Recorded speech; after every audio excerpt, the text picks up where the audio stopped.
I never thought I'd be the type to cheat.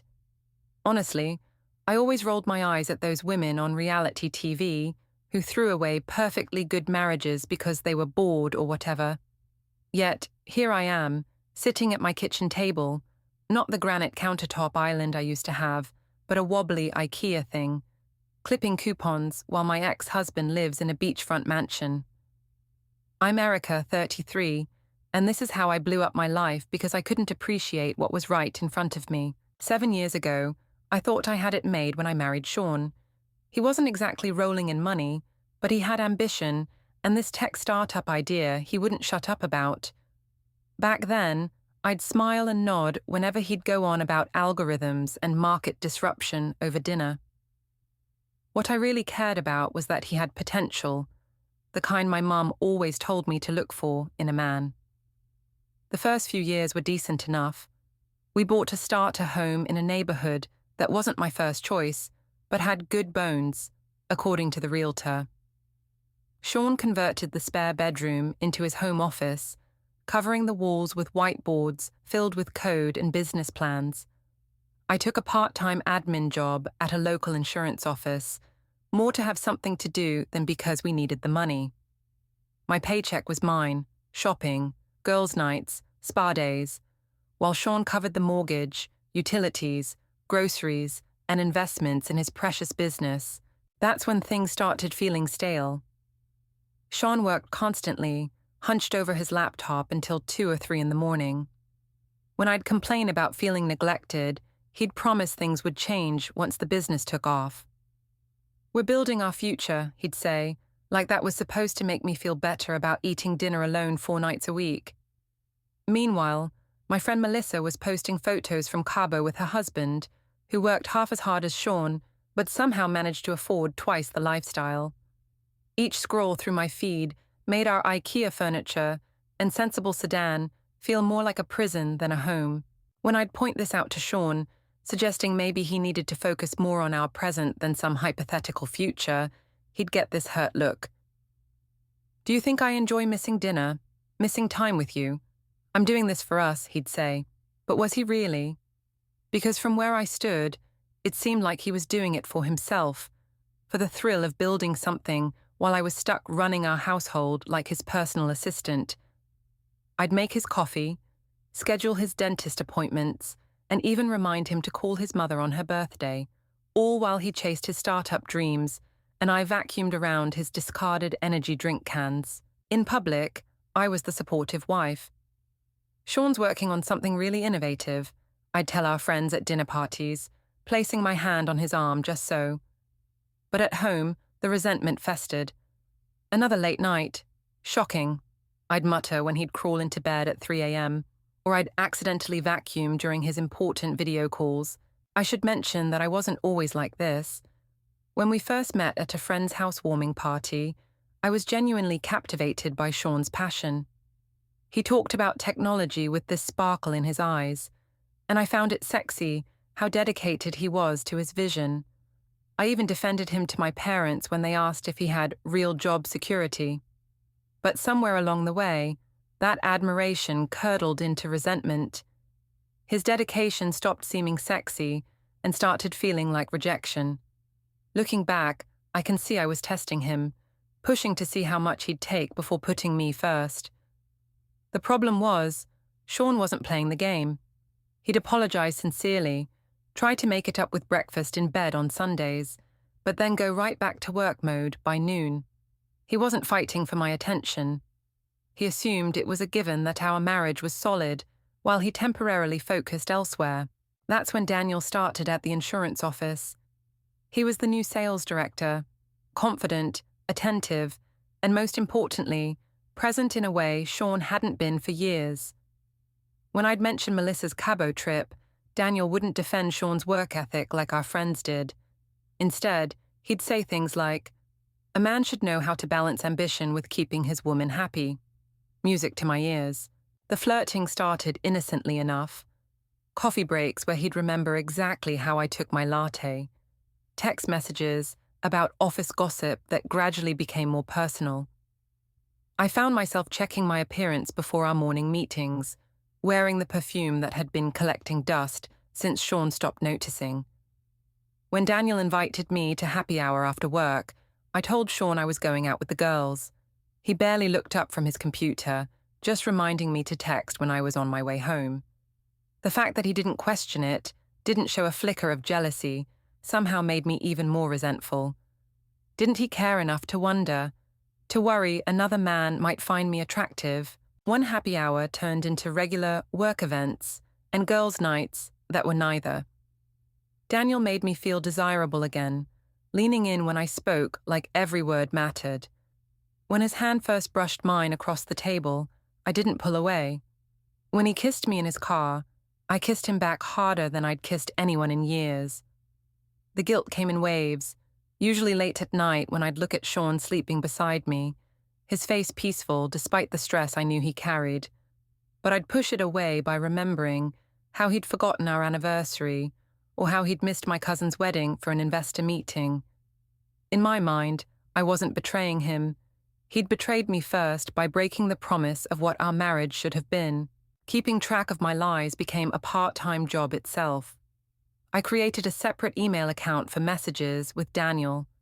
I'd delete texts immediately after reading them. I even started keeping a secret credit card in my maiden name for hotel charges, hidden in a tampon box Sean would never touch. Daniel wasn't even that special, if I'm being honest. He was just there, available, interested. He'd compliment my outfits and laugh at my jokes. He'd send thinking of you texts randomly throughout the day. Once, when I mentioned offhand that I loved orchids, he had one delivered to the office. It wasn't the grand gesture that mattered. It was the simple fact that he'd remembered something about me, something personal that had nothing to do with his business goals. When Sean would question why I was coming home late, or why our joint account seemed lower than usual, I'd flip the script.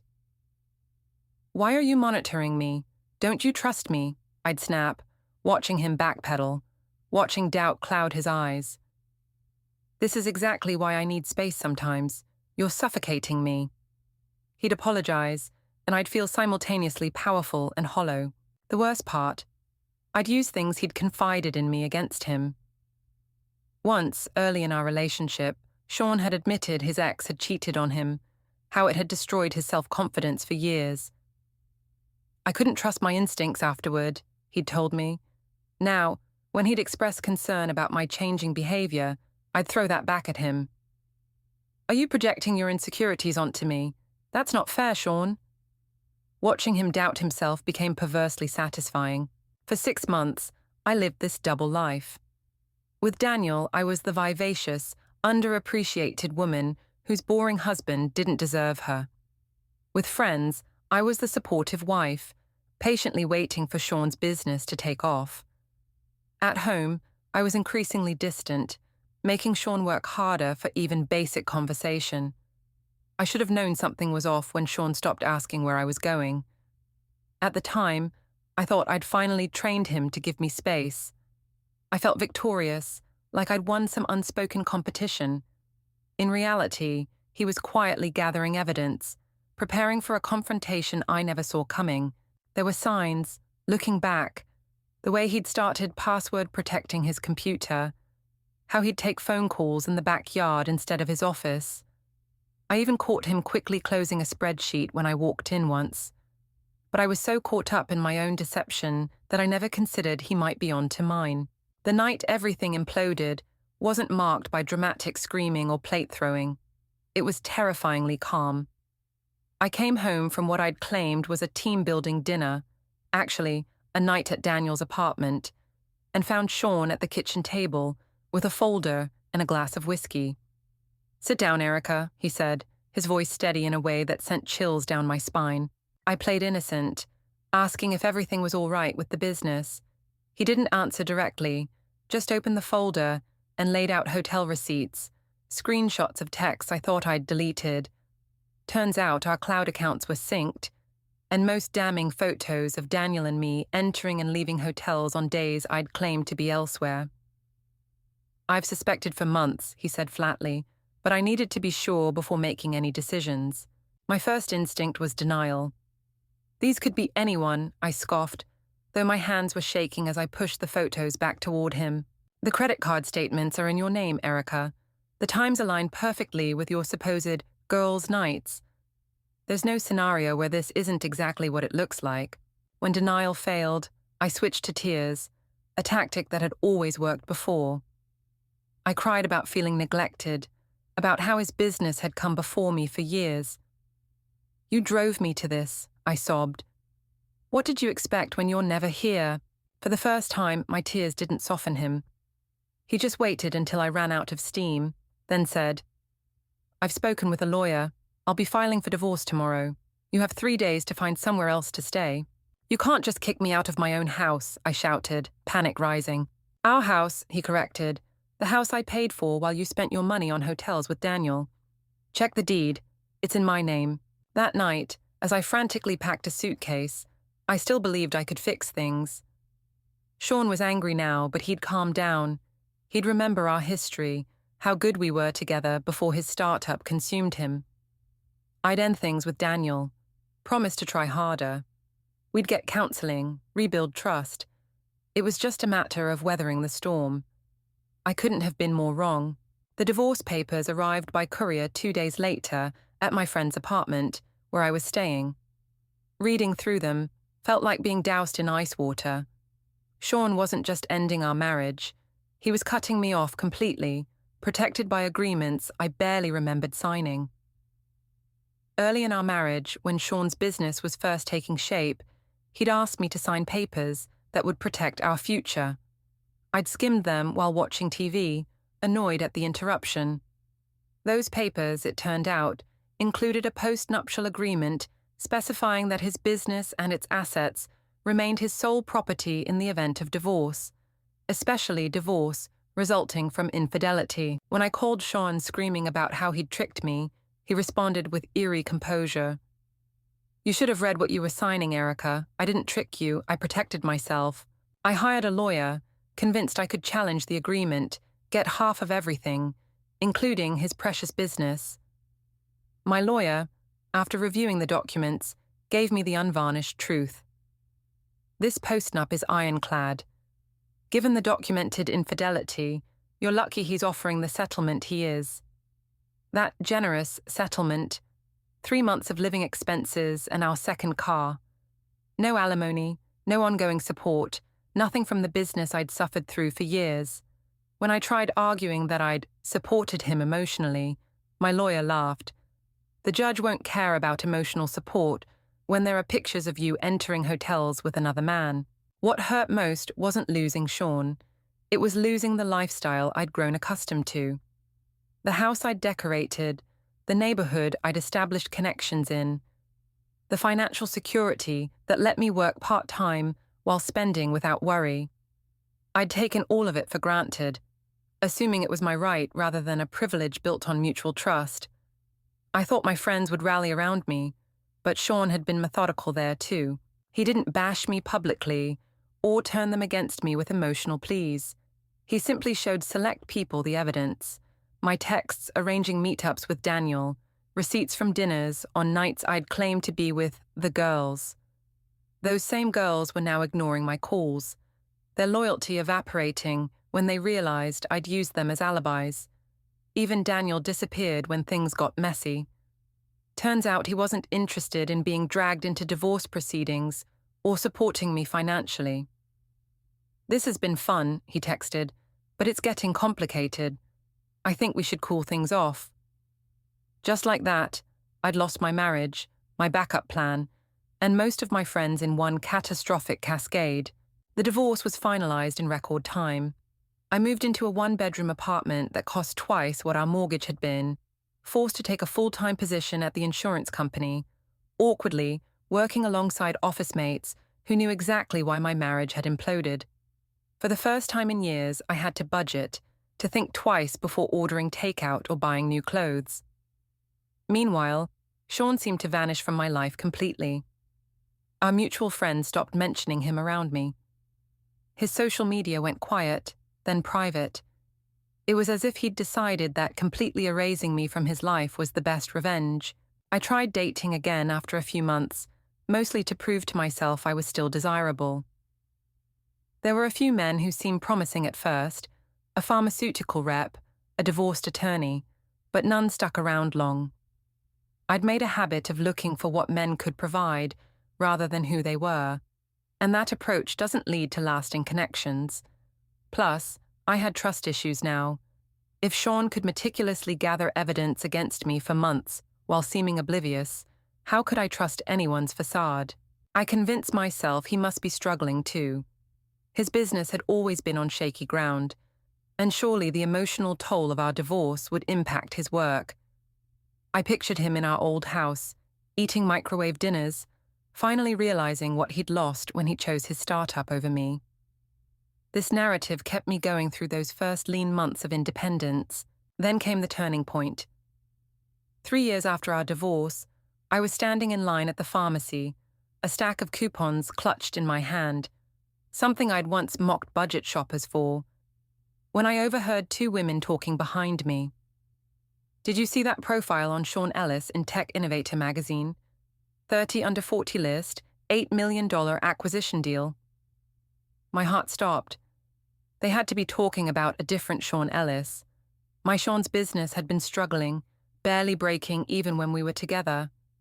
But no, when I frantically searched online that evening, there he was, my ex-husband in a crisp button-down, standing in a sleek office space I didn't recognize, quoted about his company's groundbreaking approach that had caught the attention of a major tech firm. The same business I'd called his hobby and complained took too much of his time had just made him a multimillionaire. The article mentioned he'd worked tirelessly for years, often around the clock, to develop the technology. Those late nights I'd resented, the investor meetings I'd sulked about him attending, they'd all led to this windfall I would have shared in if I'd just been patient, if I'd been supportive instead of critical, if I hadn't been so damn bored. I spent hours stalking every online mention of him I could find. A business podcast where he briefly mentioned personal challenges during development, but credited them with making him more focused. A charity gala photo showing him with a woman I didn't recognize, tall and elegant, with an MD after her name in the caption. Apparently, his new girlfriend was a pediatric surgeon. The worst part? In one interview, when asked what drove him during the difficult early years, he mentioned, "I had something to prove to myself and others who didn't believe in the vision." I knew with sickening certainty that I was one of those others. My dismissal of his work, my constant complaints about his schedule, they hadn't deterred him, they'd fueled him. Against my better judgment, I reached out. A casual email congratulating him on his success, mentioning that, despite everything, I always believed in you, a bald-faced lie, and suggesting we catch up sometime, a thinly veiled attempt to reinsert myself into his now wealthy life. His response was polite, brief, and devastating in its finality. "Thank you for the congratulations, Erica. I hope you're doing well. Take care." No openings, no hint of lingering feelings, not even anger I could use as a foothold to climb back into his life. I tried once more with a more direct approach. "I've been thinking about us a lot lately. Maybe we could grab coffee? I think we ended things with too much left unsaid." This time his response took 3 days, and when it came, it was clear someone, probably the doctor girlfriend, had helped craft it. "Erica, our marriage ended because of choices you made, not because of things left unsaid. I've moved forward with my life and suggest you do the same. I wish you the best, but I'm not interested in meeting." And that was it. The door didn't just close, it vanished altogether, leaving me staring at a blank wall. Today, 4 years post-divorce, I'm still at the same insurance company, though I've moved up to office manager. My apartment is decent, if small. I date occasionally, keeping an eye out for men with potential, though I've learned to be less obvious about it. I maintain a carefully curated social media presence that suggests I'm doing better than I am. Weekend getaways that stretch my credit card to its limit, restaurant meals I eat once a month, but post photos of weekly. Sometimes I see updates about Sean. The acquisition deal turned into a leadership role at the parent company. The doctor girlfriend became the doctor wife. They bought a beach house in addition to their main residence. They started a foundation supporting young tech entrepreneurs from disadvantaged backgrounds. Every such update feels like a paper cut across my heart. Not because I miss him exactly. I've been honest enough with myself to recognize our marriage was troubled long before Daniel. What haunts me is the knowledge that I could have been part of that success story. I could be the one hosting charity galas instead of scanning the clearance racks at Target. The worst moments are when I catch myself playing the what-if game. What if I'd been more patient? What if I'd viewed his long hours as an investment in our future rather than a rejection of our present? What if I'd respected his ambition instead of resenting it? Would I be in that beach house now, wearing designer clothes instead of knockoffs, planning vacations instead of budgeting for groceries?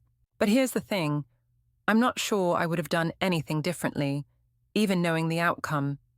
That's the ugly truth I don't share in my sanitized retellings. Even if I could go back, I'd probably still feel bored, still crave validation, still make the same selfish choices. Because at my core, I wanted someone who would make me the center of their universe, not someone who asked me to orbit alongside them while they pursued a bigger vision. When people ask what happened to my marriage, I have a practice response. We grew apart. His work became his whole identity, and I needed more than that. It sounds reasonable, mature even. Nobody needs to know about Daniel, or the hotels, or how I systematically undermined the very man I'd promised to support. Sometimes I wonder if Sean ever truly loved me, or if I was just conveniently there when he needed someone to believe in him. But then I remember how he looked at me on our wedding day, the genuine hurt in his eyes during our arguments. And I know the truth, he did love me. I just couldn't recognize it because it didn't look the way I thought it should. The irony doesn't escape me.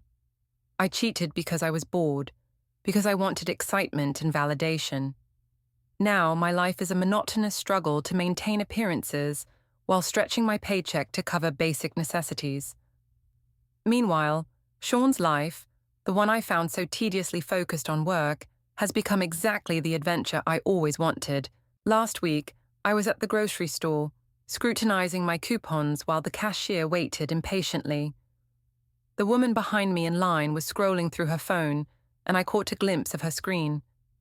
She was looking at photos from some charity gala. There in the background of one shot was Sean with his doctor wife, both laughing at something off camera.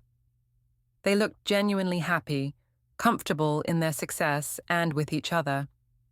For just a moment, I felt something besides envy, a flicker of genuine gladness that he'd found happiness after what I'd put him through.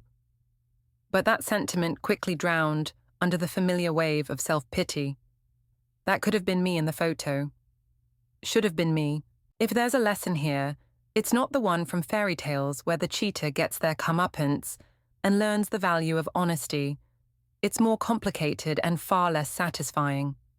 I didn't become a better person through my mistakes. I just became a more calculating one. I didn't learn to value loyalty. I learned to regret getting caught. The real tragedy isn't that I'm clipping coupons while Sean enjoys his millions. It's that, even now, faced with the consequences of my actions, I'm more upset about missing out on his success than about betraying someone who loved me.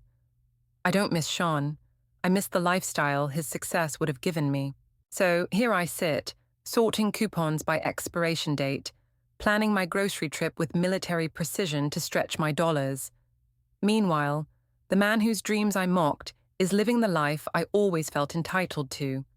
Not because fate is cruel or karma is real, but because he worked for it while I looked for shortcuts. I cheated because I was bored in my marriage. Now he's worth $8 million, and I shop with coupons. It's not a morality tale. It's just the math of poor decisions compounded over time.